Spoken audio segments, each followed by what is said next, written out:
Hello my dear friends and a warm welcome.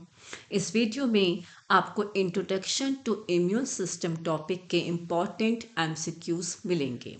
ये topic आपका पहला चैप्टर है सब्जेक्ट इम्यूनोलॉजी के लिए।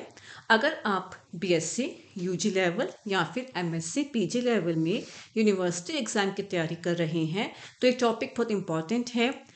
और अगर आप किसी कॉम्पिटिटिव एग्ज़ाम जैसे कि CSIR net, gate exam, ICMR या फिर CUT एग्ज़ाम की तैयारी कर रहे हैं तो ये वीडियो और ये एमसीक्यूज़ आपके लिए बिल्कुल बहुत इम्पॉर्टेंट हैं। तो इस वीडियो को लास्ट तक ज़रूर देखें। माई सेल्फ डॉक्टर तृप्ति मलिक आहूजा, मैं आपकी मेंटर, गाइड और सुपरवाइज़र हूँ subject biology, microbiology and life sciences के लिए। इस प्लेलिस्ट में आपको बहुत सारी वीडियोस मिलेंगी जो कि आपके यूनिवर्सिटी एग्ज़ाम और कॉम्पिटिटिव एग्ज़ाम्स की प्रिपरेशन में हेल्प करेंगे। तो स्टार्ट करते हैं इन एमसीक्यूज़ को। पहला क्वेश्चन है, विच one of the following is not a chemical barrier. इनमें से ऐसा कौन सा है जो केमिकल बैरियर नहीं है? Option stomach acid, interferon, lysozyme, mucus. Acid जो कि गैस्ट्रिक एसिड है, इंटरफेरॉन जो कि वायरल इन्फेक्टेड सेल रिलीज करते हैं, लाइसोजाइम जो कि एंजाइम है। ये तीनों केमिकल्स हैं जो कि पैथोजेनिक माइक्रो ऑर्गेनिजम्स के अगेंस्ट प्रोटेक्शन देते हैं। बट म्यूकस जो है केमिकल बैरियर नहीं है। म्यूकस या म्यूकोजल सर्फेसेस एक एनाटॉमिकल या फिजियोलॉजिकल बैरियर में आता है जो पैथोजन को ट्रैप करके उसके बाद फिर पैथोजन को बाहर निकालता है बॉडी से।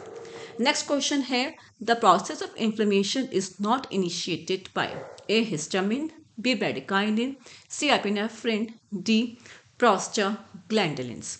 इनमें से ऐसा कौन सा है जो इन्फ्लेमेशन का मीडिएटर नहीं है? ओके, अगेन फिर से बोला गया है नॉट। हिस्टामिन, ब्रैडिकाइन, प्रोस्टाग्लैंडिन तीनों मीडिएटर्स हैं, बट एपिनेफ्रिन जो है मीडिएटर नहीं है। एपिनेफ्रिन एक हार्मोन है, न्यूरोट्रांसमीटर है, बाकी तीन मीडिएटर्स हैं। सो ऑप्शन सी करेक्ट है। Question 3, an example of acute phase protein is A fibrinogen, B haemoglobin, C haptoglobin, D prothrombin. Acute phase protein का एग्जाम्पल बताना है। इसका करेक्ट आंसर है A fibrinogen. Acute phase protein को APCP कहते हैं। ये हेट्रोजीनस प्लाज्मा प्रोटीन्स हैं जो कि लिवर सिक्रीट करता है जब कंडीशन होती है इन्फ्लेमेशन की। One example is the CRP, C reactive protein.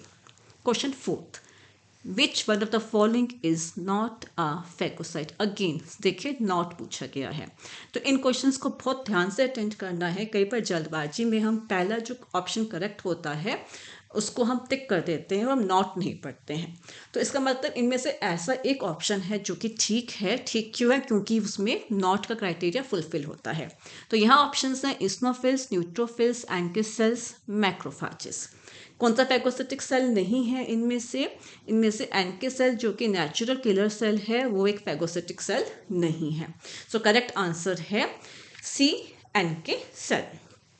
Now next question 5, the form of defence least effective against extracellular pathogen. Extracellular pathogens के अगेंस्ट कौन सा डिफेंस सबसे कम इफेक्टिव है? Option A macrophages, TH cells, C option B cells, D option TCYT cells. H cells मतलब helper cell, CYT मतलब cytotoxic cells. तो इनमें से जो लीस्ट इफेक्टिव है वो है D, cytotoxic cells. Cytotoxic cells effective होते हैं इंट्रासेलुलर पैथोजेंस के लिए। नाउ क्वेश्चन नंबर 6 पर आते हैं। The term vaccine was given was first used for A. Fowl cholera bacilli, B. Fluid from cowpox pustule, C. Crust from smallpox vesicle, D. None of the above. Term vaccine किसके लिए पहली बार use की गई थी? I hope कि आपको immunology की history याद है, वैक्सीन्स की हिस्ट्री याद है। तो पहली वैक्सीन जो बनी थी वो बनाई थी एडवर्ड जेनर ने। उन्होंने काउपॉक्स पस्ट्यूल से फ्लूट लिया था और उसको यूज़ किया था स्मॉल पॉक्स की प्रोटेक्शन के लिए। तो यहाँ पे जो ऑप्शन करेक्ट है वो है option B. Question 7. Memory cells are formed in all except A. Primary immune response, B. Active immunization, C. Passive immunization, D. Secondary immune response. इनमें से ऐसा कौन सा है जिनमें मेमोरी सेल्स नहीं बनते हैं? अगेन यहाँ पे पूछा गया है एक्सेप्ट। क्वेश्चन बहुत सिंपल है, पर कई बार जल्दबाजी में स्टूडेंट्स जो हैं इसे गलत कर देते हैं क्योंकि वो नॉट या एक्सेप्ट जैसी टर्म्स नहीं पढ़ते हैं। तो इनमें से पैसिव ऐसा है जिसमें कि मेमोरी सेल्स नहीं बनते हैं। पैसिव क्या है? इसमें बनी बनाई एंटीबॉडी सीरम या फिर वैक्सीन की फॉर्म में जो है बॉडी में दी जाती ताकि पर्सन जो है प्रोटेक्ट हो जाए, एक वैक्सीन उसे मिल जाए। तो इसमें मेमोरी सेल्स नहीं बनते हैं। ऑप्शन सी करेक्ट है।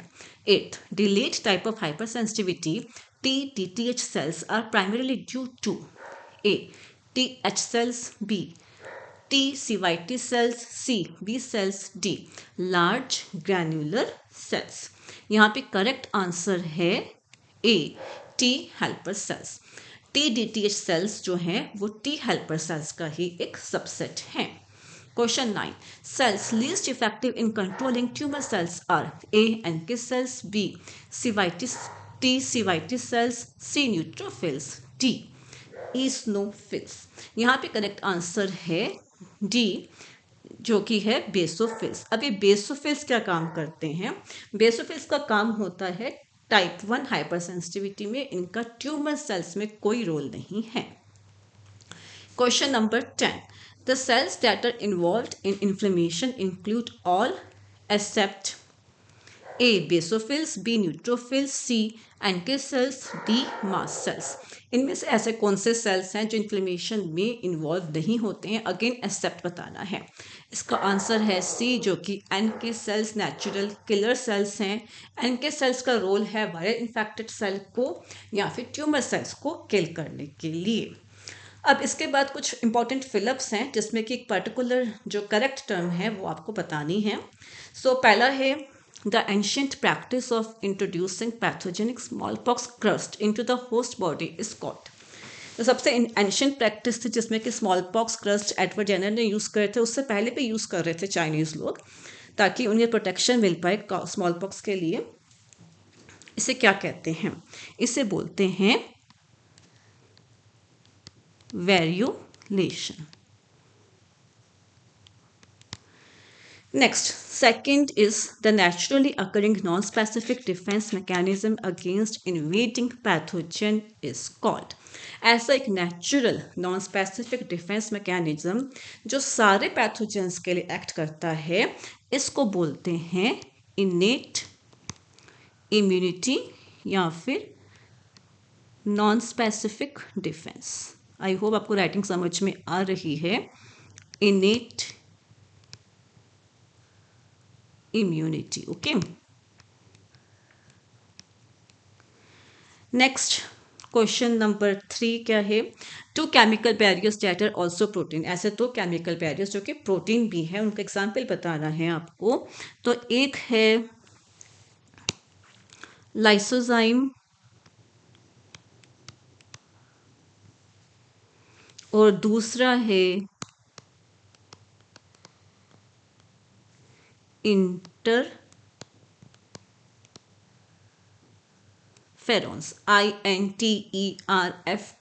interferons। okay, question number 4. The adherence of immune cells to capillary walls during the process of inflammation is called। ऐसी प्रोसेस जिसमें कि immune cells capillary endothelial wall को आके स्टिक कर जाते हैं, इसे क्या बोलते हैं? इसे बोलते हैं मार्जिनेशन।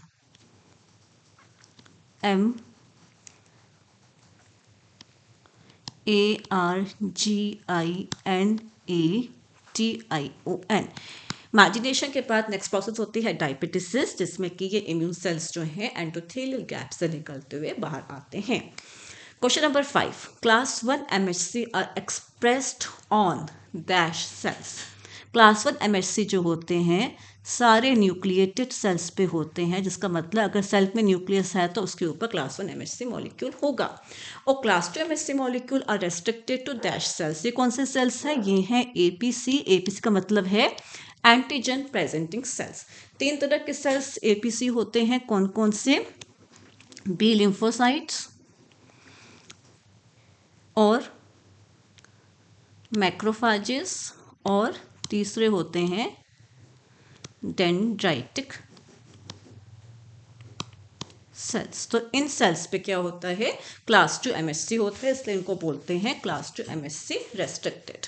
सो ये इंपॉर्टेंट क्वेश्चंस आपकी हेल्प करेंगे एग्जाम के प्रिपरेशन में। So all the best for your exam, stay connected, bye and take care.